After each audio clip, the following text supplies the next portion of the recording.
It's China which dominates the global market for humanoid robot. The FCC ban also includes quadruped robots, often called robot dog. And it was a rough day on Wall Street today. The Dow Jones Industrial Average was low all day, closed down by 1,153 points at the closing bell. The Nasdaq was back down by 433. The S&P 500 lost 112. For the Wall Street Business Report, I'm Bob Agnew. News and analysis at townhall.com. On Point Weather, brought to you by our friends at Palmetto State Armory. On 107 The Point. Here's tonight's forecast. Clear and comfy this evening, a low dipping down to 70. Tomorrow is glorious. Lower humidity to go with plentiful sunshine. High temperature of a cooler 92. Friday's also very nice. Mostly sunshine, chilled skies, a high of 94. And the weekend could bring us some showers as rain chances will increase. I'm Cal Moss with your On Point local weather. WQXL Columbia, W264DF. Grills, outdoor kitchens, fireplaces. Summer sizzle starts with Bart. This is 107 The Point. This is The Point. Make thepointradio.com. The Point.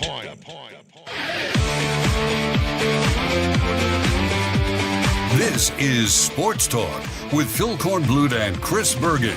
Sports Talk is heard across the state on radio affiliates of the Sports Talk Media Network and is streaming live on SportsTalkSC.com, as well as Twitter, Facebook, and YouTube.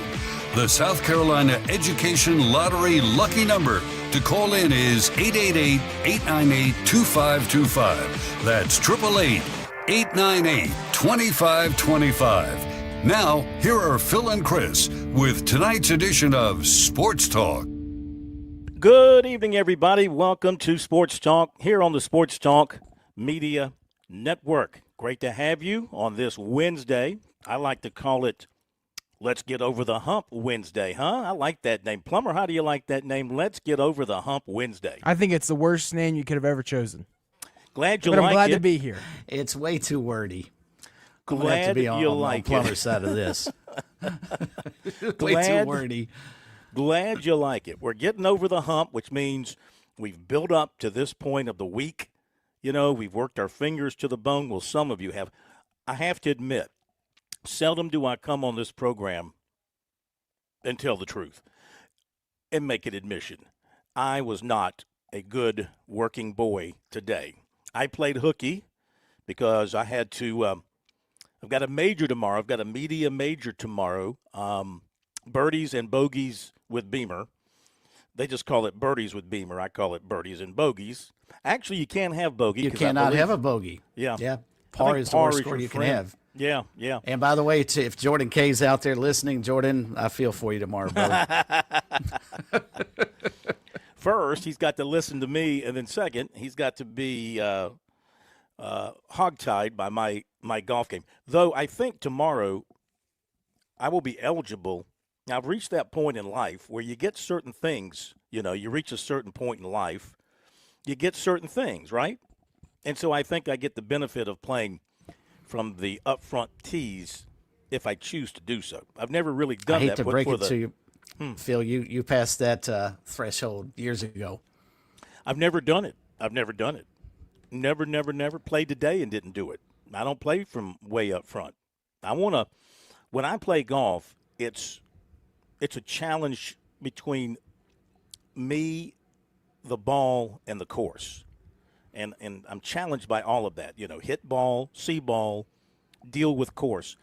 And I don't want the course to be made too easy. You know, I want the full challenge. When I play Augusta National, I want to play it from the tips. I want the full Monty. I want the experience what Tiger experienced, on a Sunday afternoon. It's players like you who have turned the game into a 6-hour marathon that it doesn't need to be. Play where you belong. You're 60 and older, you can play up front. And actually in a captain's choice situation, that's a benefit you should take full advantage of. Well, yes, for the team standpoint, you know, I'll take one for the team. I'll take one for the team here. So, Plummer, if you want to come out and watch us tomorrow, in fact, you can be our caddy.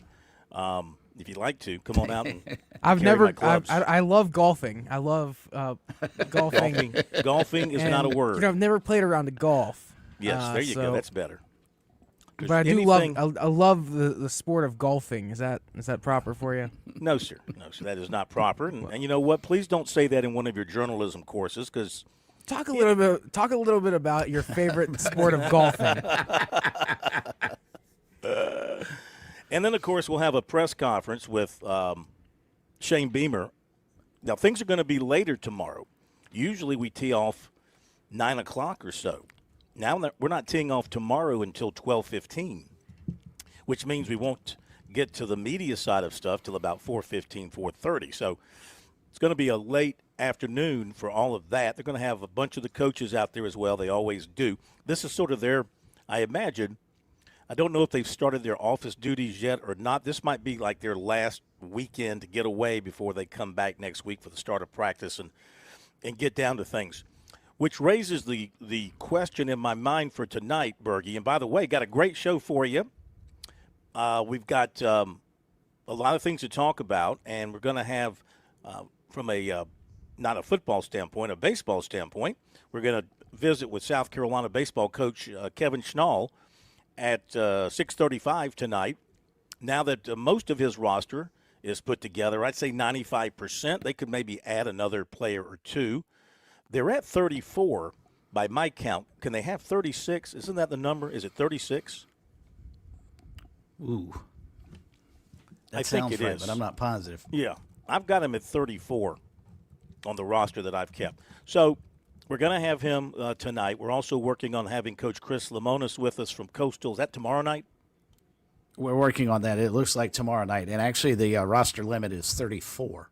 34. It appears. Okay. Yep. Of course, you can have some guys. There's a rule that allows you to have some guys on your roster who are not on scholarship. Mm-hmm. What would formerly be called a walk-on. There's a different name for it now, but they've given it a different name. But these are guys that would have been on your roster before they changed the roster number, something like that. They were grandfathered in, so you can still have a couple of those type of guys. But besides that, we will be wide open for phone calls and text messages. The phone number is 888-898-2525. That is the South Carolina Education Lottery lucky number to reach us here. And our text message line is 803-900-4847. Oh, I forgot to tell you the truth. So the truth is today I was not sitting here today being your good reporter type, sports talk type host preparing all afternoon because I was playing golf. Played golf here at the beach today. Had a great time playing golf today. It was hot. It was hot, but I love it when it's hot and humid. Get me out there sweating. Love it. Played the very nice Myrtlewood Palmetto course today. Recommended highly. Now, they just recently punched the greens, and they're just sort of coming back, but the fairways are just perfect at that course. Perfect at that course. So I had a really good time playing there. But now back to the show because Bergie's been working today. He's been keeping an eye on things, and I've called up on some things as well. So one thing I wanted to talk about tonight, Bergie, all this hot seat stuff, the hot seat. So-and-so's on the hot seat. This guy's on the hot seat. It's such a lazy narrative. It's so easy to sit there and say, this guy's on the hot seat, that guy's on the hot seat. You don't know who's on the hot seat. You're some national blabbermouth, and you want to come up with a list. You're on the internet, and you're looking to get clicks or whatever. What a cheap, easy way. Well, just say so-and-so's on the hot seat. Well, how do you know so-and-so's on the hot seat? Have you talked to the athletics director? Have you talked to somebody above this coach who could make a decision? You don't know that. And so this talk about Shane Beamer and Dabo Sweeney from People being on the so-called hot seat. How do we know they're on the hot seat? People are assuming Shane Beamer's on the hot seat because the Gamecocks went 4-8 last year. I mean, they went 4-8 last year. Okay, you had a bad year. Does that put you on the hot seat automatically? I had someone today ask me, is Shane Beamer on the hot seat? I don't know who's on the hot seat. I don't know what Jeremiah Donati's thinking. Shane Beamer's done a lot of right with that program. And because he had a bad year last year, you're going to sit here and all summer long say he's on the hot seat, he's on the hot seat?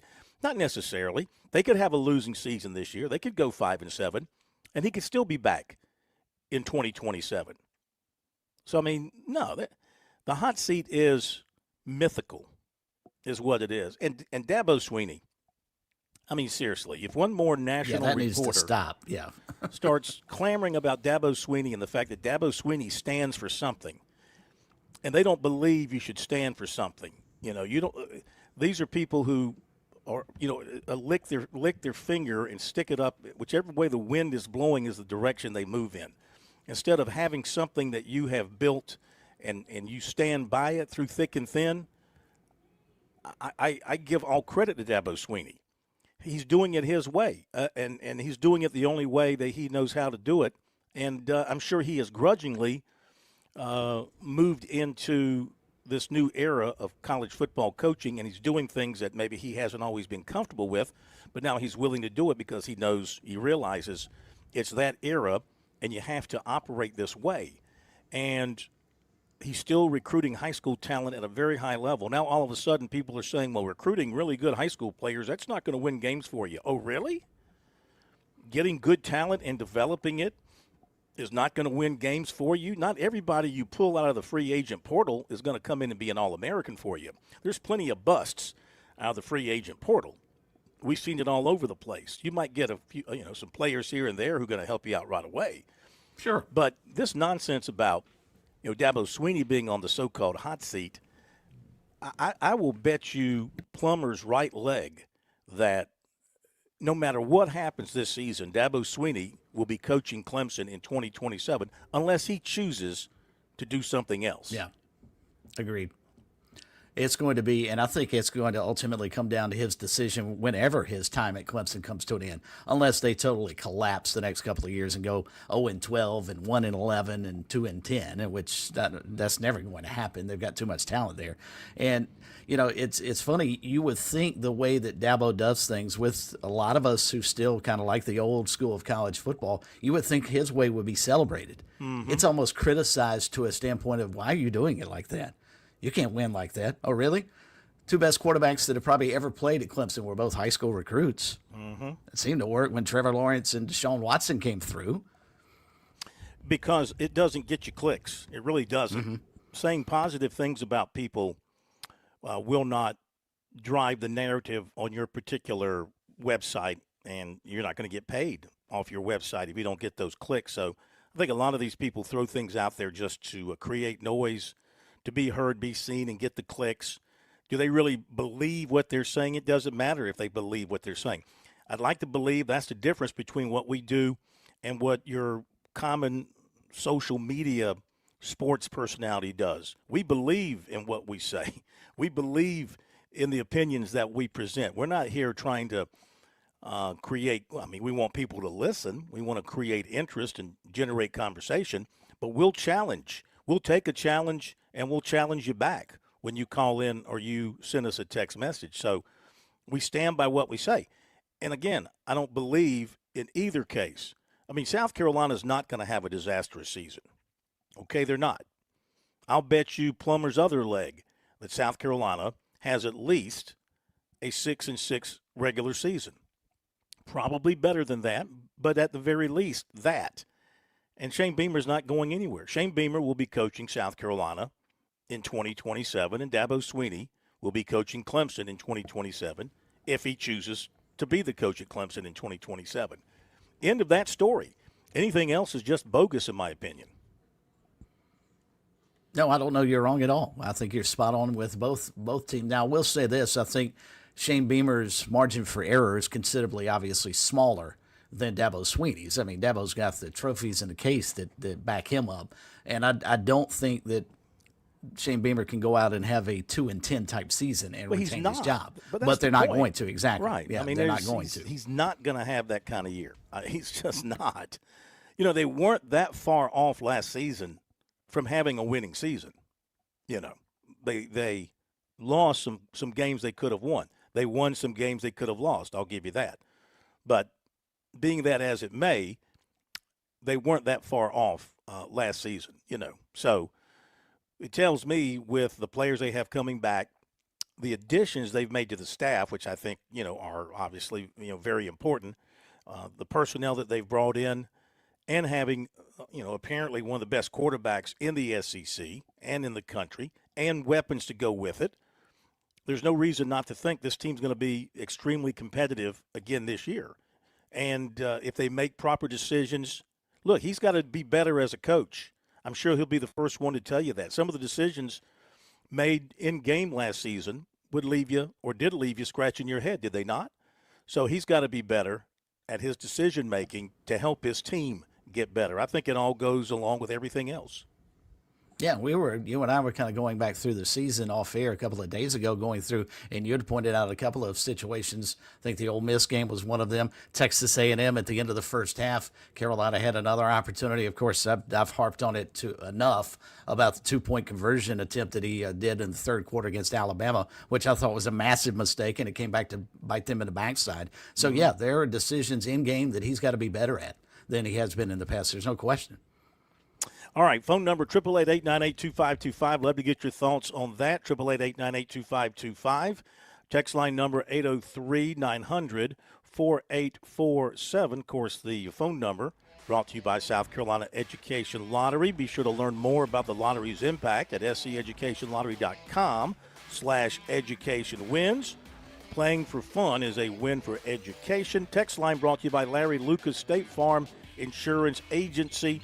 803-799-1998, the Columbia number, 803-359-0770, the Lexington number. We'll be right back.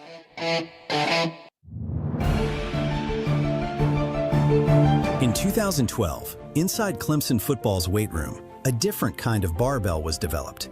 The Tsunami Bar is a flexible, oscillating bar designed to enhance high-intensity training while helping reduce joint stress. Unlike traditional rigid bars, it moves. That movement forces your stabilizer muscles to activate, your core to engage, and your body to produce force more efficiently. The result is improved strength, better balance, and more functional performance. Tsunami Bar Sports continues to provide innovative, dynamic training solutions that empower individuals of all fitness levels to reach their peak potential. Whether you're training for general fitness, building resilience, or improving rotational strength for sports like golf, the Tsunami Bar challenges your body in ways traditional equipment cannot. Learn more at TsunamiBarSports.com. I'm State Treasurer Curtis Loftus, here to share some great news. Future Scholar, South Carolina's 529 college savings plan, can now be used for a lifetime of learning. From K through 12, to college and beyond, saving tax-free for your child or grandchild's education has never been easier. You can start with any amount. Contributions are tax-deductible and earnings grow tax-free. Discover the smart, easy way to save for college today at futurescholar.com. This is Major Billy Downer with the South Carolina Department of Natural Resources. Boating season is right around the corner here in the Palmetto State. As you get ready for this spring and summer, make sure your registration sticker is up to date and you have a copy of your registration card on board your boat. For more information on boat registration and answers to common questions, visit dnr.sc.gov.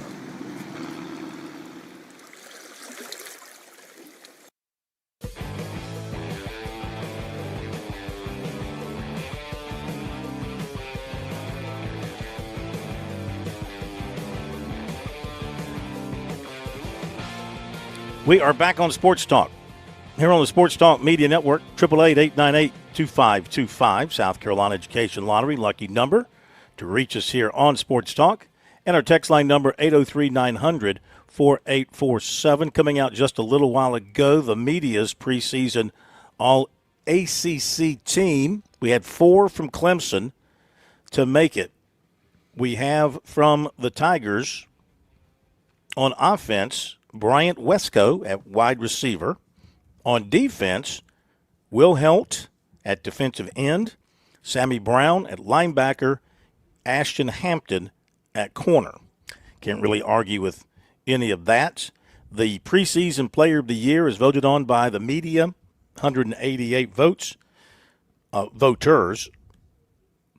Darian Mensah, the quarterback from Miami, got 97 of the votes. Kevin Jennings, quarterback of SMU, second. Isaac Brown, running back of Louisville, third. Then it was C.J. Bailey, quarterback NC State. Deuce Robinson, wide receiver Florida State. Clemson linebacker Sammy Brown was sixth. Cam Robinson, Virginia linebacker, 7th. Clemson defensive end Will Helt, 8th. And Mason Heinschel, the quarterback from Pitt, he was 9th in the voting. So there you go. 4 from Clemson, only 1 on the offense for the Tigers and 3 on the defense for the Tigers, Berkey. Saw a lot of Clemson fans kind of upset TJ Moore didn't get more love in the voting than that. You think that's a snub of him, or is that fair? Well, let's see who else made it at wide receiver. You had Deuce Robinson of Florida State, Malachi Toney from Miami, and Bryant Wesco. Yeah. So hard to bounce any of those 3, I would say, in place of TJ Moore. Hard to expect. To me, Malachi Toney might be the best player in the league. I think I would have voted him player of the year preseason. I really do. Yeah. I mean, when you look at Miami, Mensah, Fletcher, and Toney, all first-team offense, I mean. How are you going to stop them? They should be absolutely dynamic. They got a good offensive line in front of them. Their defense will be solid. How are you going to stop them with a quarterback like Mensah? He impressed me so much playing for Duke when they went into Clemson last season and won that game. Impressed the heck out of me, and Clemson's defense had all kind of trouble. And, of course, there was controversy at the end with I still think the officials got that call right.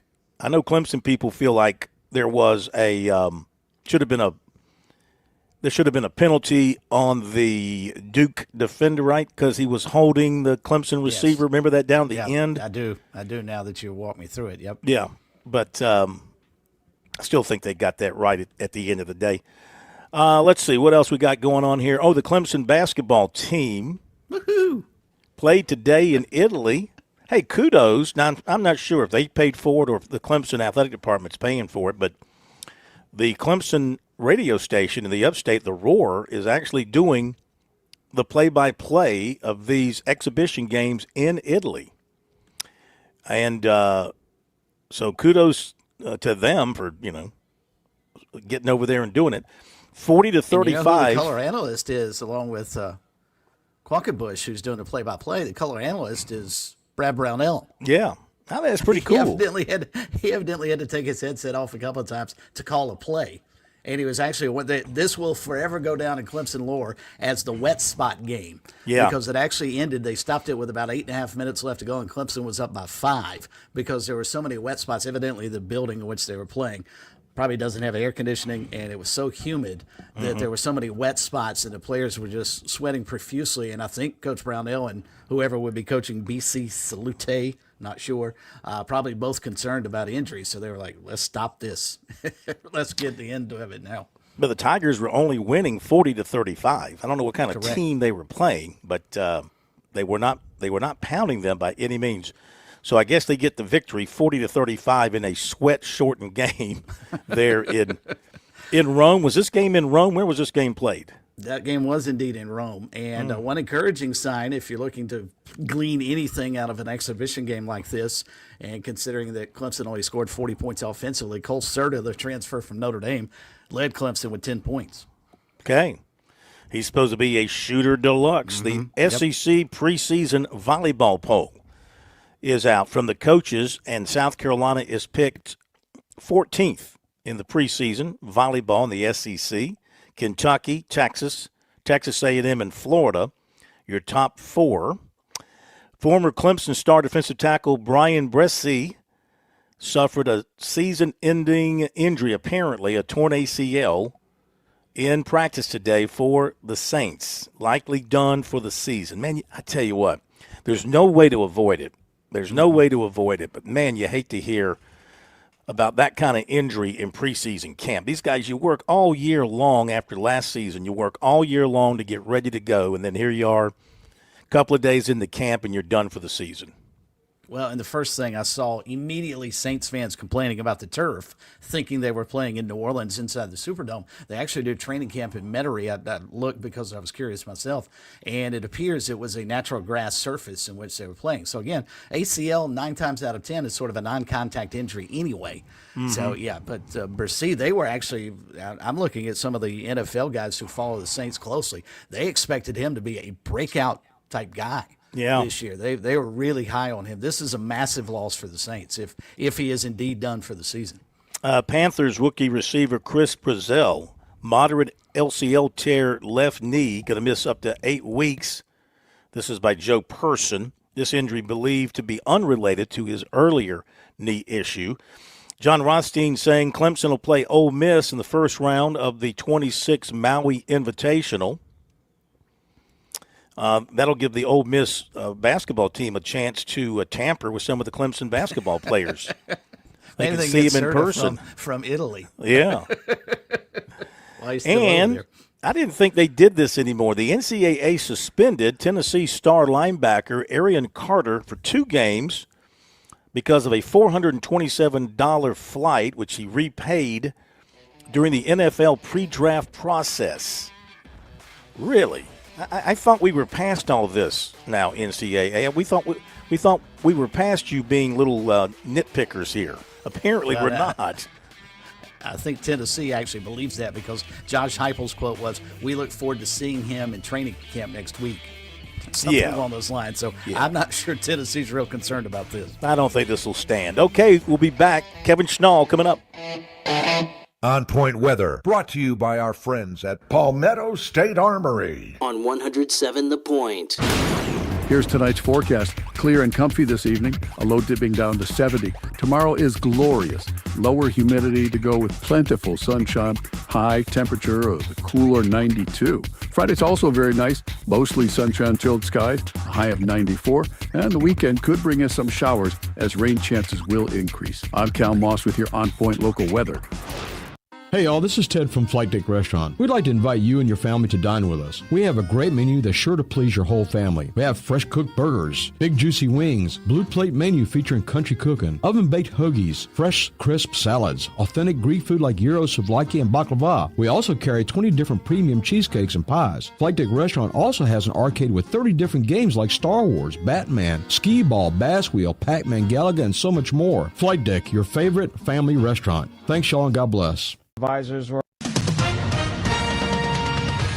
with SRN News. I'm Keith Peters in Washington. The Federal Reserve left its key interest rate unchanged Wednesday despite persistently high inflation and a spike in energy prices caused by the Iran war.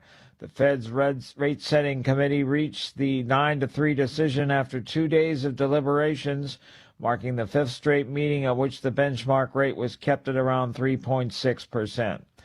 Iran has launched a barrage of missiles at American forces in the Middle East. The U.S., meanwhile, partnered with Saudi Arabia on Wednesday to strike Iran-backed militias in neighboring Iraq, killing at least 20 fighters. Iraqi militia officials said 6 Iranian advisors were also killed in the U.S.-Saudi strikes. On Wall Street, the Dow down by 1,153 points. More details at srnnews.com. At Palmetto State Armory, we offer the largest selection of guns and ammunition at unbeatable prices. Our knowledgeable and friendly staff are here to provide personalized assistance, ensuring you find exactly what you need. If you enjoy outdoor activities like hunting, camping, or hiking, our clothing and outdoor gear collection has got you covered. We also feature an exceptional indoor range facility where you can experience the thrill of shooting in a safe and controlled environment. Visit us today at PalmettoStateArmory.com or your local retail store. Palmetto State Armory, American made for life. South Carolina summers are hot and humid and hard on your air conditioner. When your home stops feeling comfortable, call Sweet Comfort Services. We're family owned and operated with over 30 years of heating and air experience. From service and maintenance to complete system replacement, we're here to keep your family cool. We'll even meet or beat any quote from a licensed competitor. Schedule your appointment online at sweethvac.com or call 803-331-8143. Sweet Comfort Services, comfort you can count on. Get ready for a summer of adventure with Founders Federal Credit Union. Now through July 31st, you can take advantage of a special 5.99% APR on select travel purchases made with your Founders credit card. Whether you're planning a road trip across the state, a relaxing beach getaway, or finally checking off that bucket list destination, we're here to help you make it happen. With this promotional APR, you can enjoy your summer without the stress of high interest rates. Pack your bags, gather your loved ones, get moving on your dream vacation. Founders makes it easy to enjoy more. So go ahead, kick back, relax, and soak up every sub-soak moment of your well-deserved summer break without breaking your budget. Learn more and see the list of qualifying purchases at foundersfcu.com/cc. Let Founders help you take the trip of a lifetime. Promotional rate ends February 1st, 2027. Effective APR of 12.5 to 17.9% will apply. Terms and conditions apply. Membership qualification required. Groucho's Deli is the Midland's most loved, historic, and awarded deli and has been for decades, serving trademark subs like the STP Dipper with melty Swiss over roast beef, turkey, and bacon bits on a soft sub roll and served with Groucho's famous 45 sauce. Come into any of our 8 Midlands locations and see for yourself or pick up with fast, convenient, and friendly service at Grouchos.com or on the Groucho's app and sign up for the Groucho's Rewards and Birthday Brownie Club. Experience South Carolina's printing powerhouse. Professional Printers is your trusted partner, bringing over 30 years of expertise in print and graphics. From digital printing to web and sheet-fed solutions, we handle it all with a team of over 100 dedicated professionals. Locally owned and operated, we have 2 locations in the Midlands and serve our customers with pride, ensuring top-notch service and quality in every project. We do it all, including storage and promotional products. Visit ProPrinters.com and elevate your printing experience with us.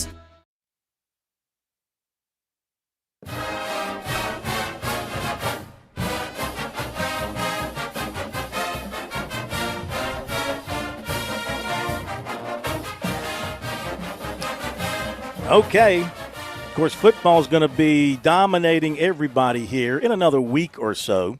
We still got time to talk baseball. We got Major League Baseball races going on. We got some summer league action taking place. We've got the draft that had taken place, and those who are going to sign, they're now signed up. We've got rosters coming into place now across the country for the colleges, so there's still time to talk some college baseball here on Sports Talk. Let's do it right now. We welcome in the first-year head coach at South Carolina, Kevin Schnall, coming back into Sports Talk once again.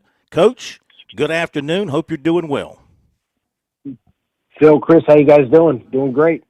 We're doing great, fantastic. Coach. Before we dive into things, just first time we've had a chance to talk to you since you've settled in Columbia over at Founders Park. And how is it going, your comfort level, just getting to know your way around the city and around the campus and get to know people? How would you judge your comfort level?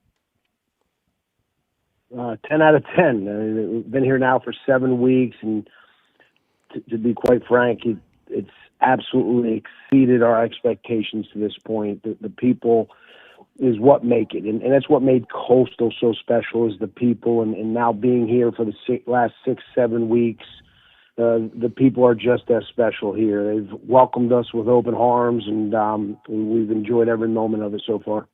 Super. Before we talk about your roster and all of that, behind the scenes, behind the walls there at the stadium, you got some things going on that will be different for the team for next year, maybe something in the locker room, in the weight room, around the batting cage, things that you're putting your fingerprints on to get ready for fall camp or maybe for practice beginning, say, like next January? Absolutely. We're right now in the middle of renovating the entire locker room. That should be fully complete here in the next 2 to 4 weeks. In November, it's going to be essentially a 6-day project right over Thanksgiving break. Full renovation of the weight room. It will be the best weight room in the SEC.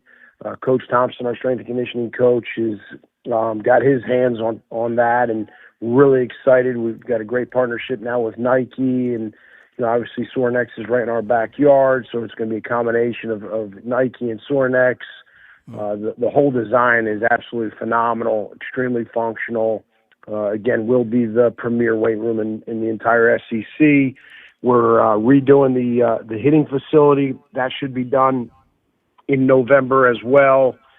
Just redesigning it. Right now there's 3.5, maybe 4 cages. We're going to expand it to 5 cages. Everything will be motorized. We're going to have the traject machine in there, which Only 3 colleges in the country have it at this point: Wake Forest, UNC, and Vanderbilt.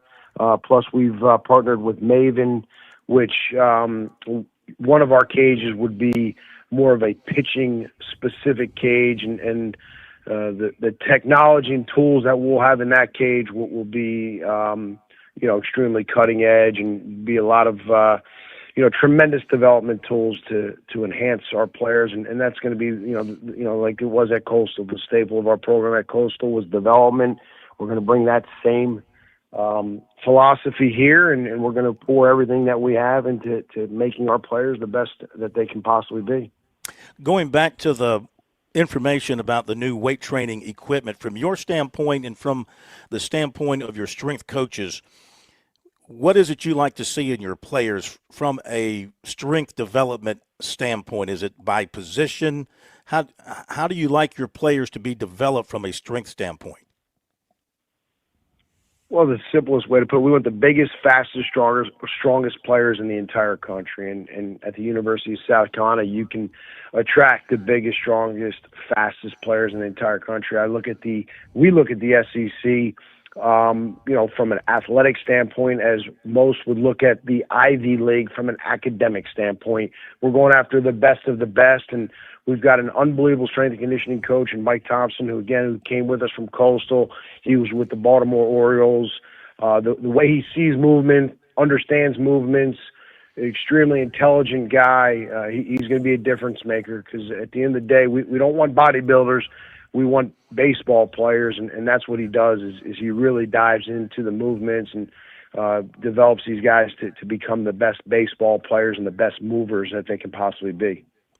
All right, now looking at your roster, which is coming together very nicely, and the everybody who was going to sign, who was drafted, they have signed, and those who did not sign, they're available for you now. So, what is your overview of the roster that you've put together with all the free agents that you signed, the few high school recruits you're bringing in, this whole new group of Gamecocks? I mean, you're basically starting over. You're starting over at South Carolina brand new, and you're basically starting over with a brand new roster here. We are. It's not the way you want to do it year in and year out, I can assure you of that. But what we were able to assemble in year one, we're really happy. And it starts with the South Carolina players that are returning. We got 6 South Carolina players returning. All 6 are guys that we're really excited about. And they're going to be, the foundation, because these guys have a chip on their shoulder. They love this program. They love this university, and they're guys that are going to be the guys that are going to, really help push the program forward. We're fortunate. We've got 8 guys from Coastal, 4 guys from Wake Forest. One thing that we were really adamant about is we wanted a freshman class, and we were able to get 5 freshmen, really good freshmen, to campus. We feel like we have the premier catching prospect in all of high school baseball coming to us. Kid from Arizona, switch hitting catcher, so we're really excited about him. We've got a really good shortstop coming in from Illinois, Ethan Bass. We're really fired up about him. So we were able to assemble a really good freshman class. It's only 5, but these guys are going to be the cornerstone of this program for years to come. And the 4 players we were able to bring over from Wake Forest are just leaders. They really are. The Costello brothers are tough-nosed kids from Erie, PA. They're going to be in the middle of our lineup.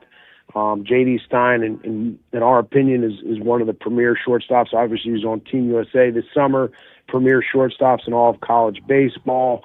And then we have 8 transfers from outside universities and 2 junior college kids coming in. So we've assembled a roster that we're really happy with, and we're really excited to unite them and get them together and start laying the bricks, if you will.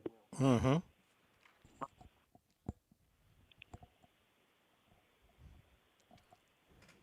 Bergie, were you going to step in, or? I was. I'm sorry. My computer locked up on me. Sorry. I got to get some of the new equipment you have over at USC. Kevin Snow with us here tonight, head coach of the South Carolina Gamecocks. And Coach, Phil asked you about this a few minutes ago about you settling in. And every time I've heard since you've taken the job in Columbia, somebody ask you directly about how things are going for you, you always use the phrase "we." You talk about your staff. You talk about what you've assembled. How important was it, and I want to get to Bill Salento in just a second, but how important was it for you to keep the bulk and the majority of your coaching staff at Coastal and have them come with you from a familiarity standpoint to sort of settle in at Carolina? Well, in all organizations, success comes from a collective effort from so many, and I'm smart enough to realize that success always begins with the people inside our program. And we felt like at Coastal, our staff would rival any staff in the entire country. We said that a lot, and we meant it, and that's why they're all here with, or a lot of them are here with me and with us here at South Carolina. And then we were able to add Bill Salento, Kyle Lindquist, and Dan Valerio, and Stuart Lake, who is a longtime South Carolina guy. Keep those and add that to the staff. We feel very confident in saying that this is the best staff in the entire country. It's one of the biggest staffs in the entire country, and I can't thank Jeremiah enough and the whole athletic administration and the university for the investment that they gave us. And that was a big part of this decision. Is I always wanted to surround myself with a big circle and elite people that would motivate, would push, would inspire, would challenge me, and that's what we got. We've got an elite staff that are very forward-thinking, and again, I like a big circle. There's a lot of people that are a little bit intimidated by that big circle.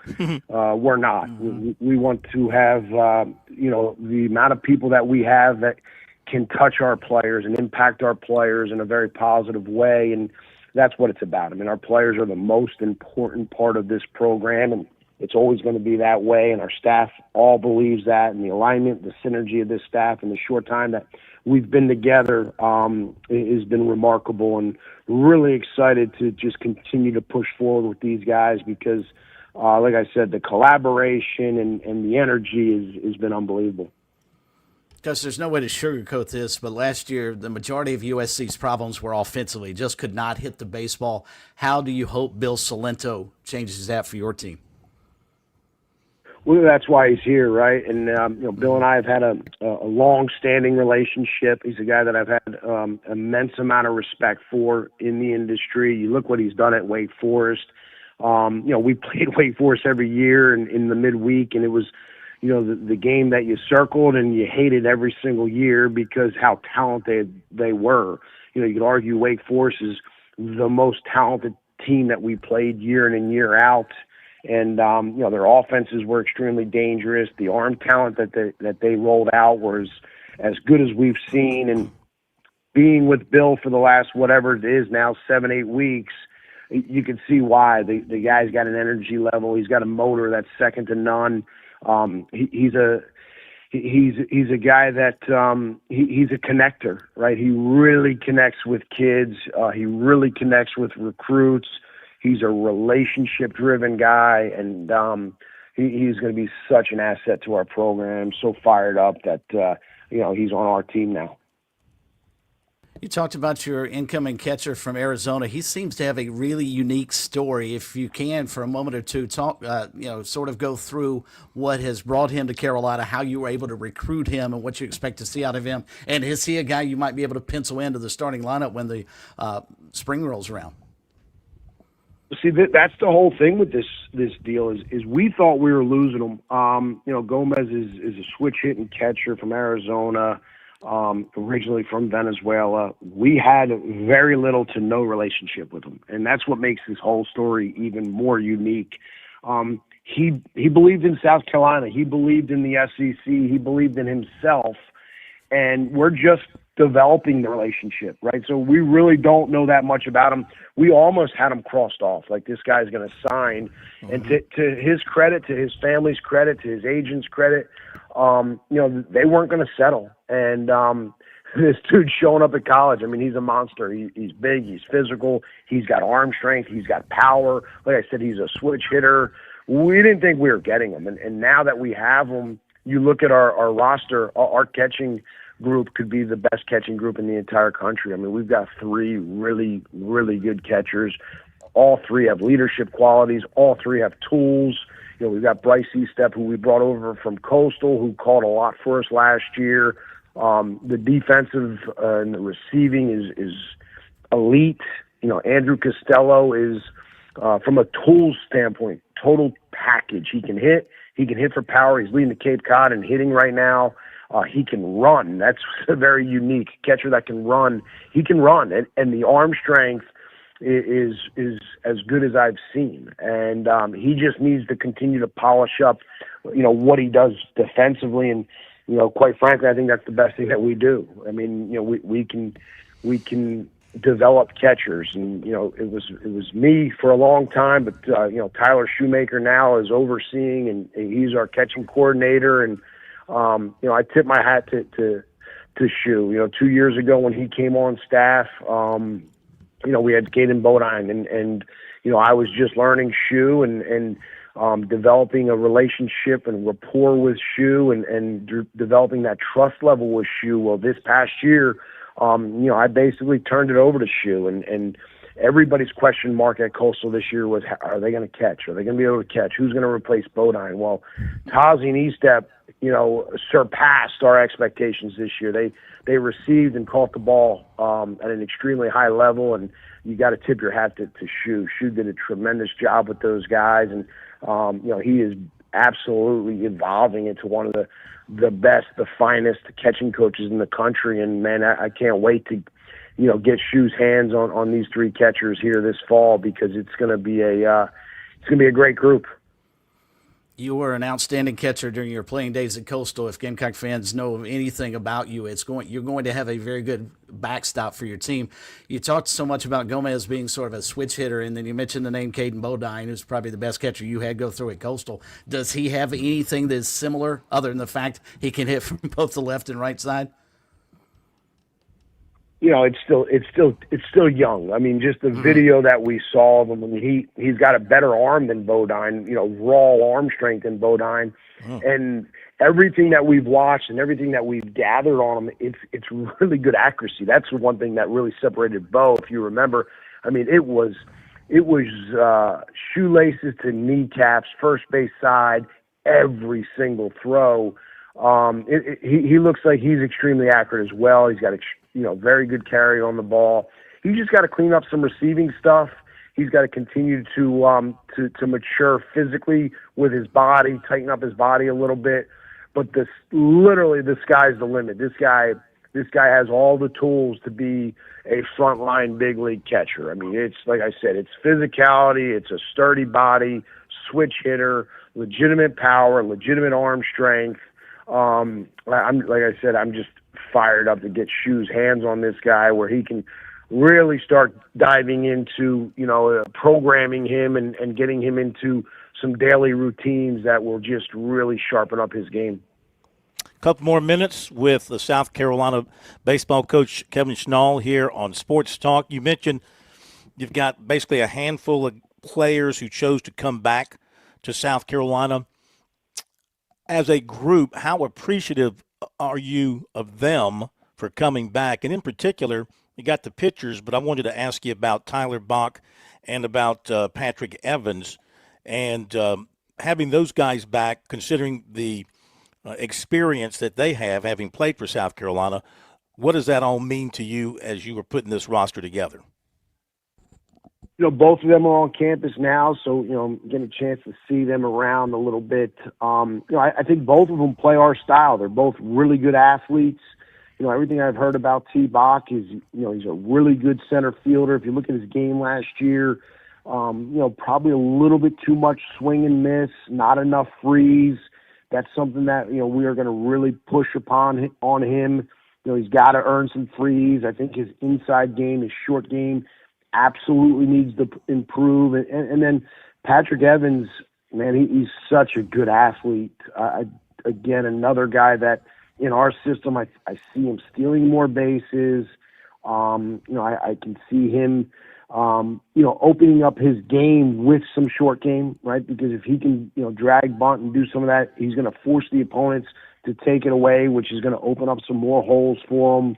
But again, with Patrick, year two, and even Tyler Bach, year two in this league, under this new staff, I think the energy level that we're going to bring, I could see both of their games taking a massive step forward. We got Bristol Carter coming in from Auburn, who we're really excited about too. He plays the kind of style that we play. I mean, he was 30 for 31 stolen bases last year at Auburn.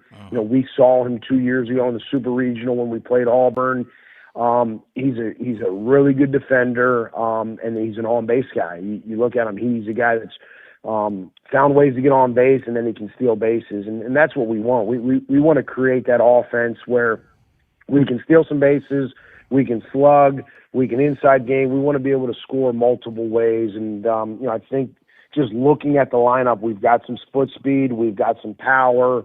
It's got a chance to come together as a really nice offense for sure. Absolutely. Let's wrap it up with a couple of newsy type questions. From a health standpoint, injury recovery standpoint, where are you with some guys who've been needing some off-season attention? Yeah, I mean, really, it's the two guys from Coastal and Dom Carbone, who had Tommy John surgery, and Hayden Johnson, who had the surgery on his elbow, which, both of them were out last year.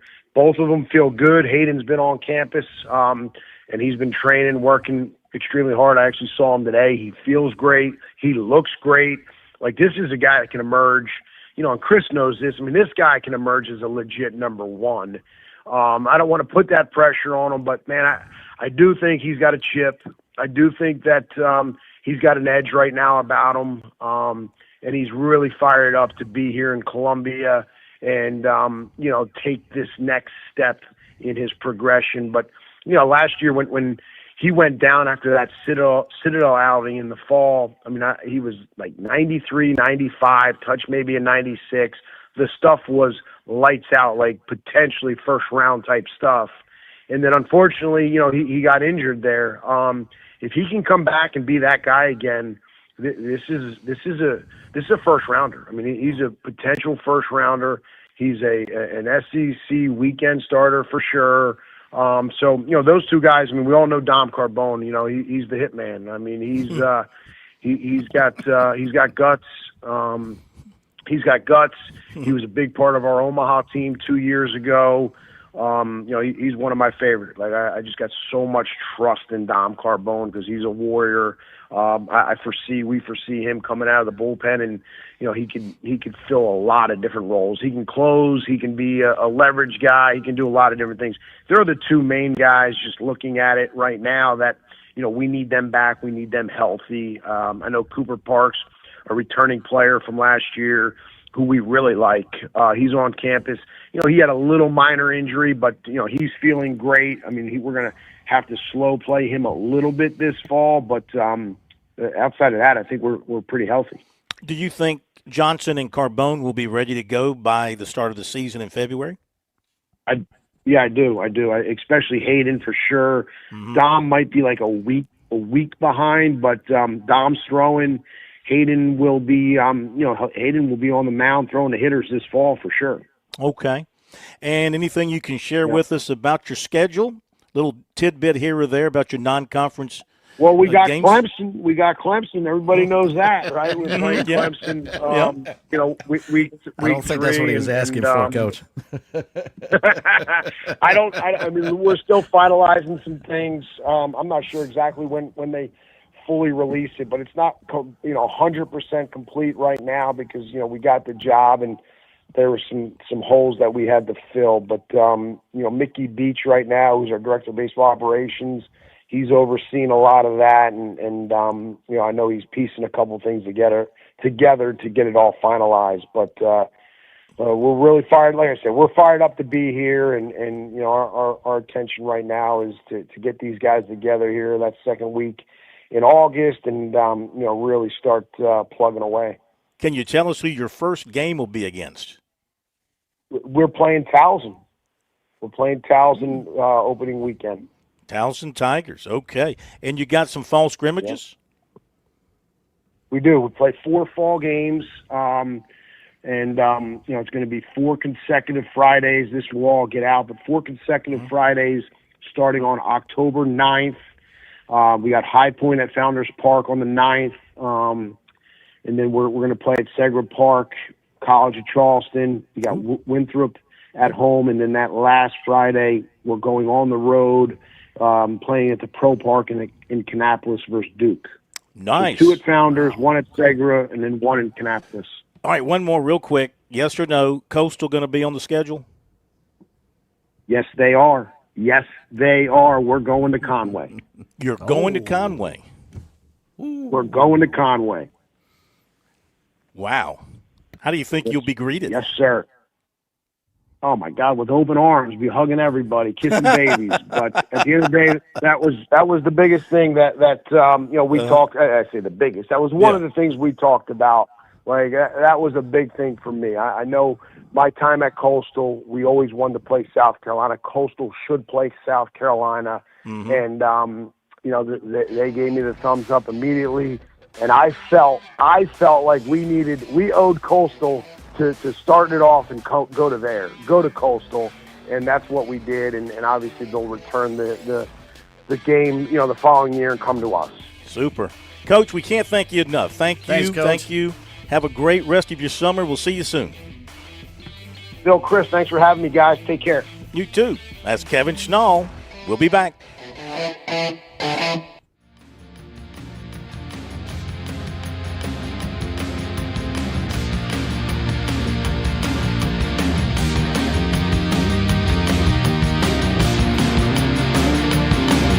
WQXL Columbia, W264DF. Grills, outdoor kitchens, fireplaces. Summer sizzle starts with Bart. This is 107 The Point. News this hour from Town Hall. I'm Keith Peters in Washington. The Federal Reserve held its benchmark interest rates steady Wednesday, but left the door open to raising rates in the future if inflation remains elevated.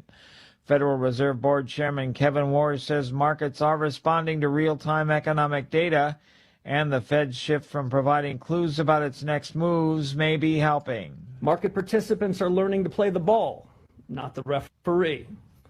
And market prices will continue to respond in the direction and magnitude they see fit. This is, in my view, a change for the better, and we're just getting started. Wall Street didn't like the results today, with the Dow plunging over 1,100 points. A contentious hearing on Capitol Hill today as Dr. Anthony Fauci was the prime witness on events surrounding the COVID-19 pandemic. Chairman Rand Paul says Dr. Fauci owes Americans an apology for helping produce the pandemic and then covering himself. Instead of an apology, you have for years avoided responsibility.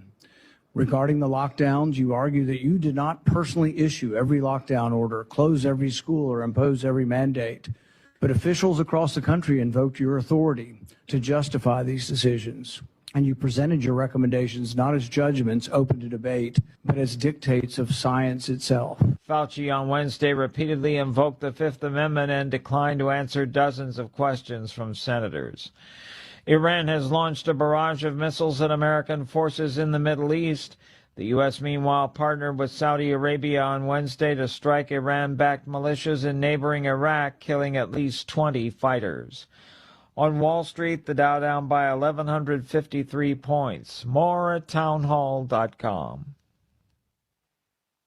Imagine getting this kind of news. Karen Collins was in her 20s. She was newly married, and then her husband, Michael, was diagnosed with stage 4 cancer. And he told me, and I just cried because I didn't really know what the plan was. There was another fear, too, the medical bills. And thankfully, they were members of MediShare, and MediShare came through for them, and not just financially. But they called and they said, hey, we know you're going through treatment. We just wanted to call and pray for you. And it rocked my world. And every time they called, it was like, how can we pray for you right now? How are you doing today? MediShare was a blessing to us because they just made it so easy. Yes, MediShare can save you a lot of money, but as Karen and Michael discovered, it's also about knowing you're not going through life's hardest moments alone. Call now. See why so many people have made the switch to MediShare. Here's the number. It's 833-34-BIBLE. That's 833-34-BIBLE. 833-34-BIBLE. The Senate confirms Jay Clayton as the nation's intelligence director. We hear more on that story from correspondent Julie Walker reporting from New York City. Clayton, the U.S. Attorney for the Southern District of New York, was confirmed 51-47 along party lines. Democrats have repeatedly expressed concerns about Clayton. On Tuesday, Oregon Senator Ron Wyden, a Democrat, spoke in opposition. He has repeated baseless conspiracy theories about American elections, refused to acknowledge who won the 2020 election. While Arkansas Senator Tom Cotton, a Republican, defended Clayton. Mr. Clayton assured the committee that he would assist our efforts to return the Office of the Director of National Intelligence to its original size, scope, and mission. I'm Julie Walker. News and analysis at townhall.com. From Washington, I'm Keith Peters reporting. On Point Weather, brought to you by our friends at Palmetto State Armory. On 107 The Point. Here's tonight's forecast. Clear and comfy this evening, a low dipping down to 70. Tomorrow is glorious. Lower humidity to go with plentiful sunshine. High temperature of a cooler 92. Friday's also very nice. Mostly sunshine, chilled skies, a high of 94. And the weekend could bring us some showers as rain chances will increase. I'm Cal Moss with your On Point local weather. WQXL Columbia, W264DF. Grills, outdoor kitchens, fireplaces. Summer sizzle starts with Bart. This is 107 The Point. This is The Point. Make thepointradio.com. The Point.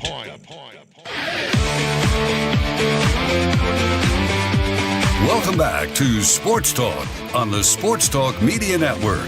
You can reach the guys with the South Carolina Education Lottery lucky number, 888-898-2525. That's 888-898-2525. Now back to Phil and Chris with the second hour of Sports Talk on the Sports Talk Media Network. Well, all I've got to say after that interview with Coach Kevin Schnall for Gamecock baseball fans, happy days are here again. He was terrific. I mean, he really was. There is and no way. He is good, but there was a little different with him than the times we've had him on Sports Talk before. I mean, from watching him work, from listening to him, from looking at the team he's put together, I mean, seriously, there's no way. I know baseball's a funny sport, things happen, but there's no way this team is not going to be successful next season and competitive in the SEC. If all these guys, again, you got to have guys live up to their expectations, play up to their expectations, and you need 7 or 8 of them to have career high seasons. You know, you got to have a bunch of people playing well together, pitching well together. But that was big time news about Carbone. He's going to be ready very early in the season. Johnson will be ready for the start of the season. They're going to go down to Coastal to play a game down there. That's awesome. Going to open the season against the Towson Tigers. So a lot of good stuff coming out of that. We appreciate Coach being on with us tonight. Tomorrow night at 6:35, it will be his successor at Coastal Carolina, Coach Chris Lemonis, joining us to talk about the same stuff down there. So that'll be fun. I tell you what, we've always had great baseball coaches, and I think with Coach Schnall and Coach Lemonis is going to do great at Coastal Carolina. There's no question about that. And, of course, Coach Bakich up at Clemson, with getting Canuck back and everything else, they're going to be great. Baseball's going to be tremendous. And let's don't forget about the College of Charleston, having Monty Lee down there with I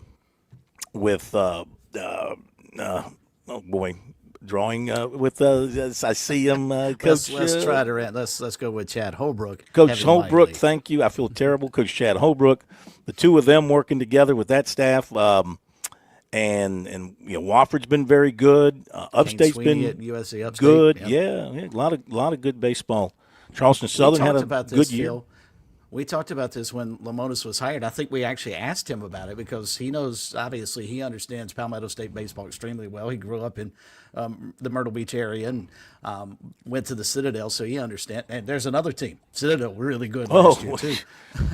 Have the Citadel, too, absolutely. We may have, and I think Coach Lamonis agreed with this, we may have the best collection of coaches, and that's saying something in our state. Mm-hmm. But in terms of not just the big three, in USC, Coastal, and Clemson, but across the board, we may have the best collection of baseball coaches that this state has ever seen at the collegiate level. Good point. And, I mean, we've had, obviously, some great ones when you think about Hall of Famers and Jack Leggett and Ray Tanner and Bill Wilhelm. Well, Bill Wilhelm going back before that. June Raines, yeah. But I'm thinking about the other coaches at the other schools around the state as well. I mean, Chow Port, of course, was a Hall of Fame coach at the Citadel, so – yeah, we've had a great run, and it's only getting better. All right. Thanks to Coach for being with us. Oh, also, of course, tomorrow night coverage of Shane Beamer. He'll be talking with the media, and we'll give you the latest from him as he talks about his team. There'll be some questions from the media and hopefully updates on some players and other things as the Gamecocks get ready to open practice next week. That will be coming after the golf event, which will tee off at about 12:15. Actually, they tell me now noon shotgun start. Of course, who gets to go off on hole number one? Sterling Sharp, Harold Green, Jones Andrews, and Will Andrews. They get to go off on hole number one.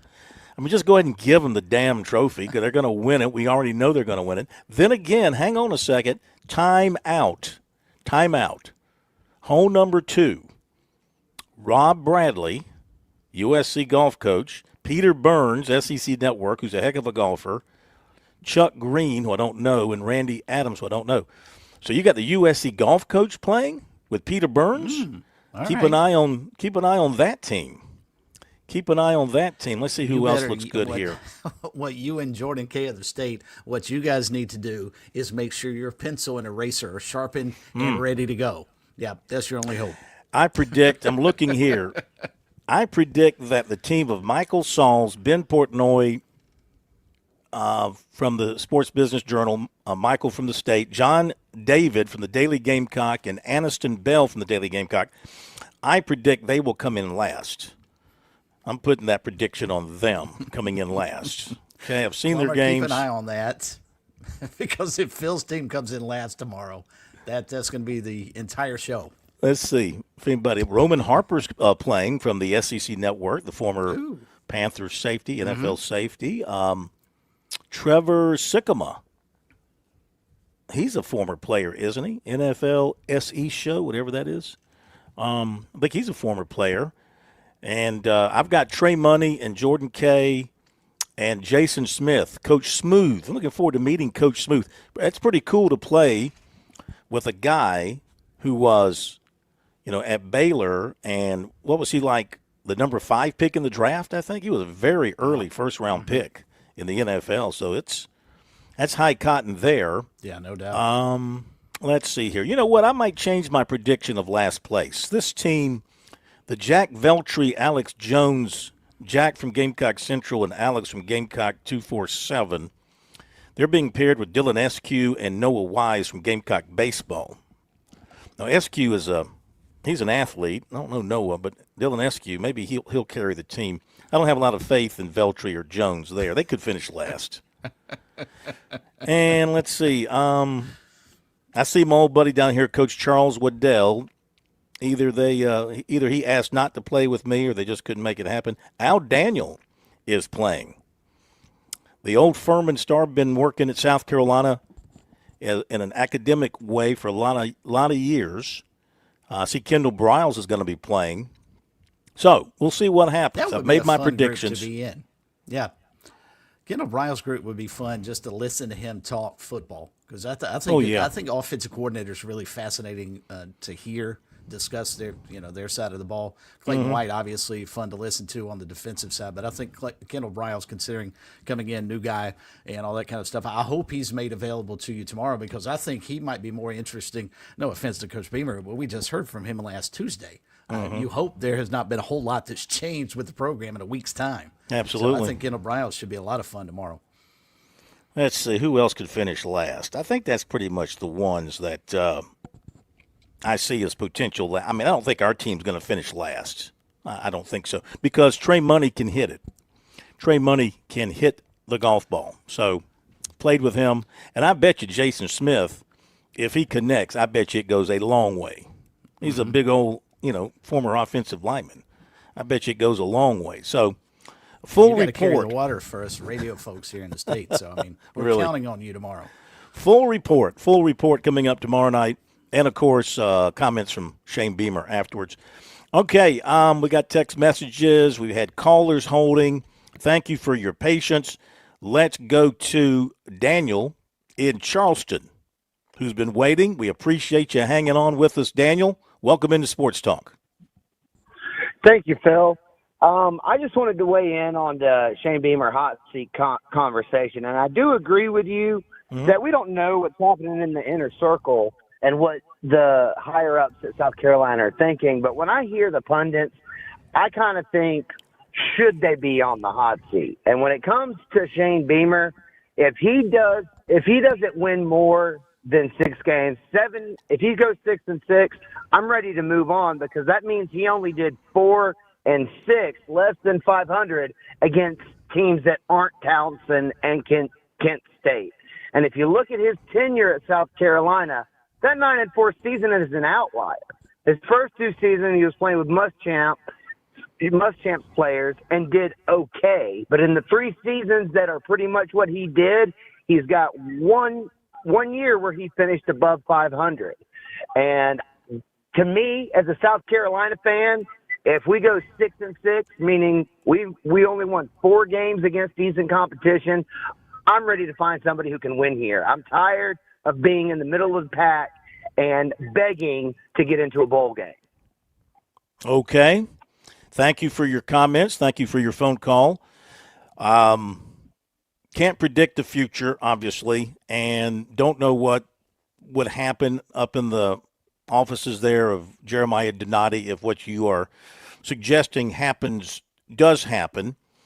7-6, went to a bowl game and won. 8-5, went to a bowl game against Notre Dame and lost, finished ranked nationally. The next year, 5-7, okay, which is 1 win away from 6-6, but it was 5-7. The bounce back year, 9-4, finished nationally ranked top 20, lost in a bowl game. Then there was last year, which was just a debacle.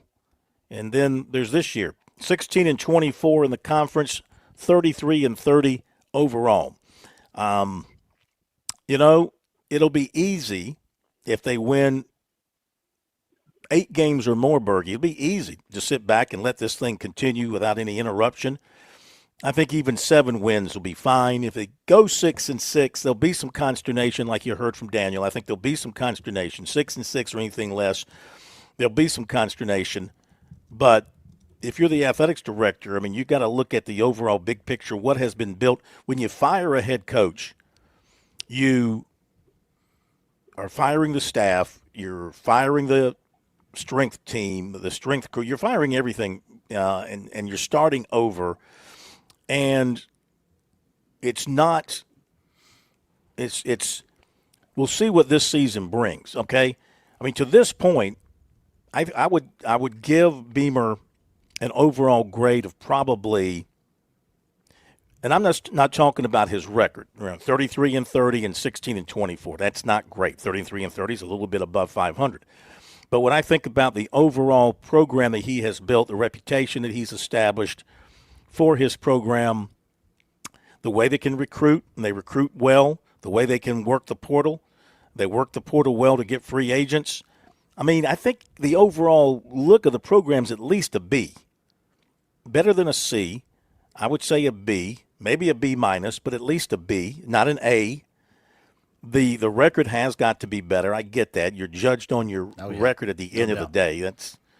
It takes an athletic director with a lot of backbone, a lot of spine to look beyond the record and to turn off the outside noise. If you like a guy, I keep going back to Beamer's father at Virginia Tech. If the AD there, who was that at the time? Was that Mr. Was his last name Weaver? I can't think of who it was off the top of my head.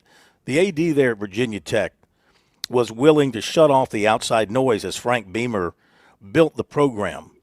And took his losses for 4, 5, 6 years, however many years it was. It really is about year 7, they finally got it going. And once they got it going, they had a 15-year run of greatness in Blacksburg. Well, here we are for Beamer Jr. coming up on year 6. Okay, it's sort of I don't know. Did his dad have a 9-win season in his first 5 years at Virginia Tech? I don't think so.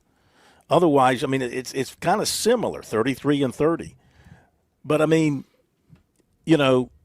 you got to think positive that this is going to be a non-question at the end of the 26th season, that the year's going to go well enough to where it won't be a question. But if it's 6-6 or less and it becomes a question, has enough been done overall in building the foundation for a strong program to believe it will turn around in 27 and then give you multiple years of success? Or the ADs just don't look at it that way? Well, to answer your first question, Frank Beamer went 2-9, 3-8, 6-4-1, 6-5, and 5-6, along with 2-8-1 at Virginia Tech until they got it going, as you pointed out, 9-3, 8-4, and then a bunch of double-digit win seasons. The only difference is, and I think this is probably what our caller was talking about, that was back in 1991. Entirely different world now, Phil. The patience is so much shorter. And when Gamecock fans sit and look and think, you know what, our program has been historically mediocre. Best way to describe it. There was another program that had an even worse overall record that just won a national championship, went undefeated. Indiana, I don't think it, in terms of resources, is that far ahead of the Gamecocks. I would still say they're probably behind what USC has. Now, that's what you've got to measure yourself against. If you don't think Shane Beamer is getting it done, at what point do you cut ties? And I think that's probably what Jeremiah Donati is going to have to figure. And that's the one thing, if I'm Shane Beamer, I'm a little leery about. I still don't think they're going to have a bad season, so I don't think we're going to have this conversation in November. But if we are, he's working for a guy who did not hire him. Yep, that's always a thing. He's working for a guy that did not hire him. But I think they have an excellent relationship from what we hear, and there's no reason to think that he doesn't have the full support of Donati.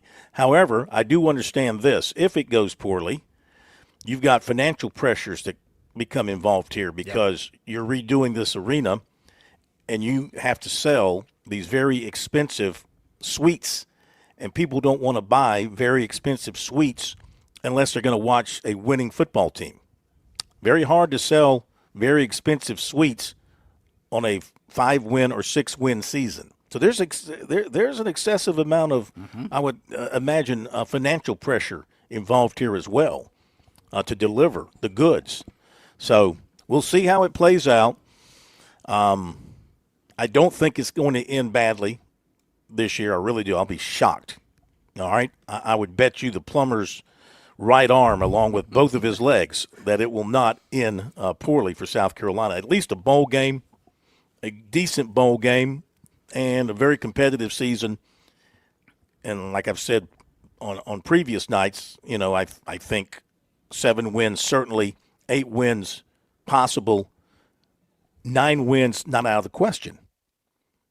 And then it goes on from there. All right, let's hit the break and we'll be back. Your thoughts are welcome. 888-898-2525, South Carolina Education Lottery lucky number. Text line number 803-900-4847. We got some recruiting coming up. Also, some comments coming up tonight. Going back to SEC Media Days, Pete Golding, coach at Ole Miss. We'll hear a little bit from him as he talks about his team, which is now his team, his first full season as the head coach. That'll be coming up. We'll be back. There's a lot of things we take for granted in our lives. Your home's AC will run cool. Your drive-through coffee will be hot. And the car will start when it's time to take your kids to school. It's when things don't go as planned that you start thinking about who to call and where to turn. The good thing is, you can prepare for life's most difficult days by calling the Larry Lucas Agency today. Larry is a State Farm agent that has been taking care of people across South Carolina for more than 2 decades. You probably have insurance, but switching is easy, and bundling can save you hundreds or more. Most importantly, the Larry Lucas Agency can help you choose the protection you want at the price you want. All backed by South Carolina's #1 home and auto insurance company. Visit LarryLucasAgency.com today or give Larry a call at 803-799-1998. Like a good neighbor, Larry Lucas State Farm is there. When I was in high school, my coach liked to say, "You don't rise to low expectations." And that's just always stuck with me. So with the help of my lottery-funded life scholarship, I was able to get a degree in secondary education. Now it's my turn to invest in my athletes, the same way my coaches did for me. Who knows? Maybe one day they'll do the same for someone else. Better coaches means a better South Carolina. And a better South Carolina means a better you. Visit SCEducationLottery.com/betteryou. Major Billy Downer here from the Department of Natural Resources, and DNR is excited to announce the implementation of Go Outdoors SC, a new online licensing and boat titling system that you can access right from your phone. Through this new system, customers can purchase their hunting and fishing licenses, renew their boats, apply for lottery hunt opportunities, and complete electronic harvest reporting requirements. For more information, visit Go Outdoors SC at your local app store.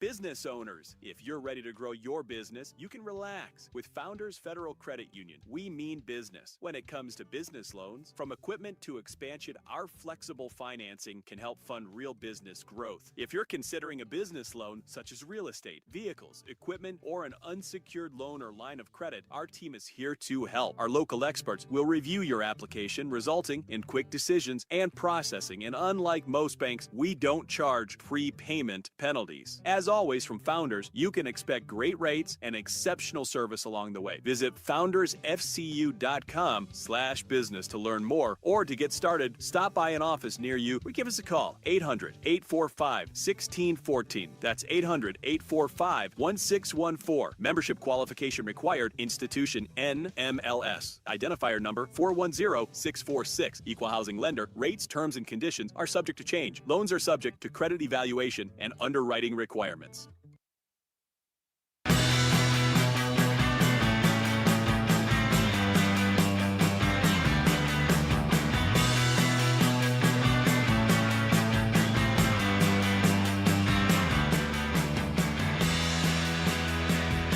Get back to phone calls, 888-898-2525, Sports Talk Media Network.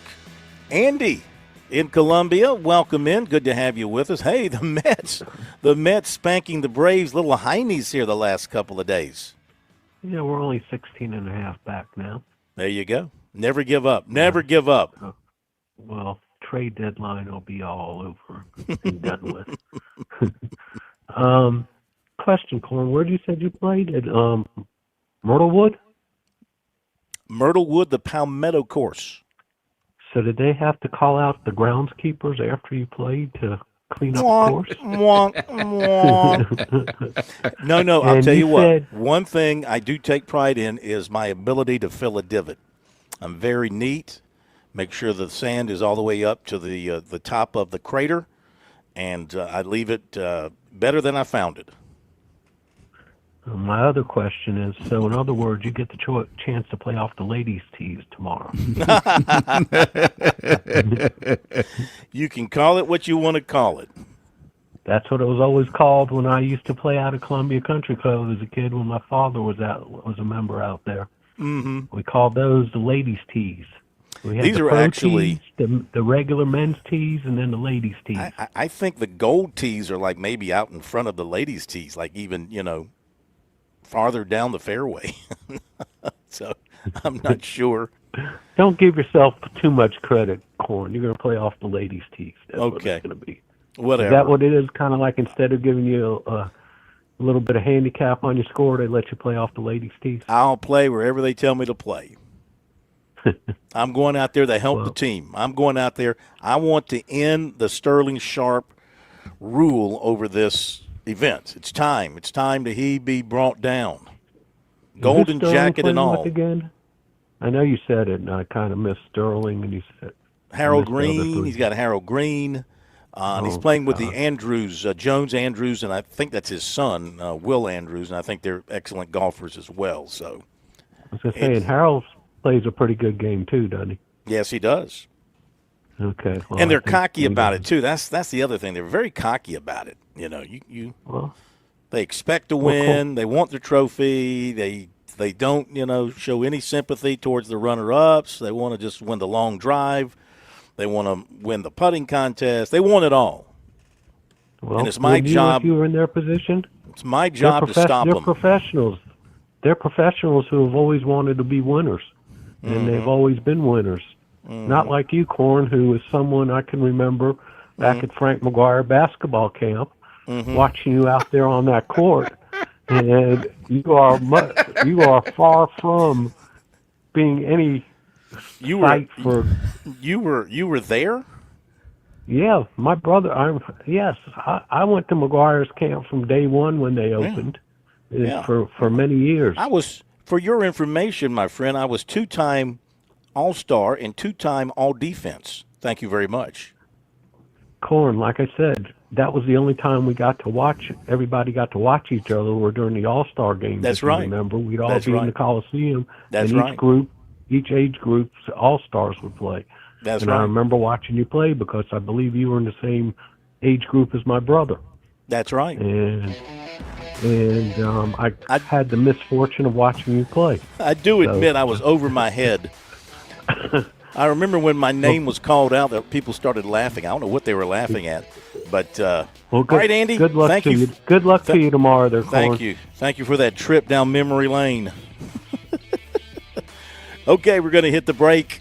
We can continue, hopefully, with more in-depth calls in just a moment. Don't go away. On Point Weather, brought to you by our friends at Palmetto State Armory. On 107 The Point. Here's tonight's forecast. Clear and comfy this evening, a low dipping down to 70. Tomorrow is glorious. Lower humidity to go with plentiful sunshine. High temperature of a cooler 92. Friday's also very nice. Mostly sunshine, chilled skies, a high of 94. And the weekend could bring us some showers as rain chances will increase. I'm Cal Moss with your On Point local weather. What's better than getting the best Wagyu and Hereford beef anywhere in these parts and getting it delivered to your door?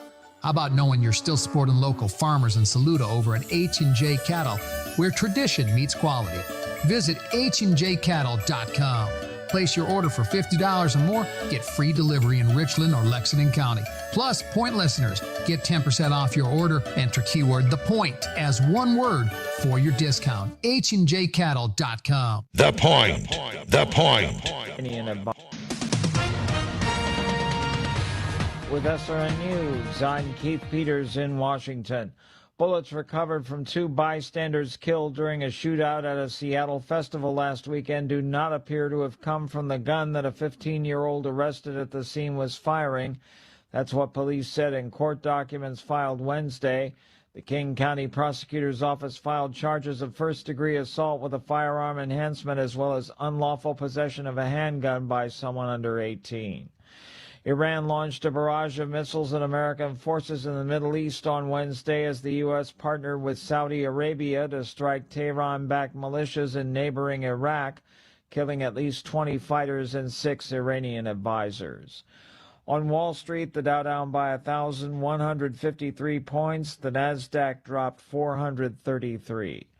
More details at srnnews.com. Nobody plans for a plumbing problem. They come unannounced and usually at a very inconvenient time. Franklin Plumbing and Drain Cleaning is your trusted ally. They recognize just how vulnerable a customer is at this time, and they want to help. They have well-trained plumbers who are there to make a difference when you need it most. I've experienced this. They're knowledgeable about their craft. They're not coming to your house to pitch new products. If something is broken, they'll give you a price to fix it if it's possible, or a price to replace it if necessary. Franklin Plumbing and Drain Cleaning is also locally owned and operated, or I simply wouldn't endorse them. Josh and his team prioritize customer service above everything else. They handle every issue with care and precision. Those are not just words. I've had Franklin Plumbing and Drain Cleaning out to my home. They back up those words with their actions. If you have a crisis, get some peace of mind. Online, you find them at franklinplumbing.sc.com, or you call 799-2222. That's 799-2222. I'm absolutely positive they will make whatever is wrong right again. Franklin Plumbing and Drain Cleaning. Hey, this is Ray. And Mary Ann with Absolute Glass. And we're happy to have been voted Lexington's best glass store for 15 years in a row. Many drivers are unaware that your cracked windshields can be replaced, usually at absolutely no cost to you. If all the high-end car dealerships in town can trust us to do their glass needs, so can you. We service the Midlands both at our shop in Lexington, but we are also happy to come to you at home or work. Find us online at AbsoluteGlassInc.com. And remember, if you can see through it, we can do it.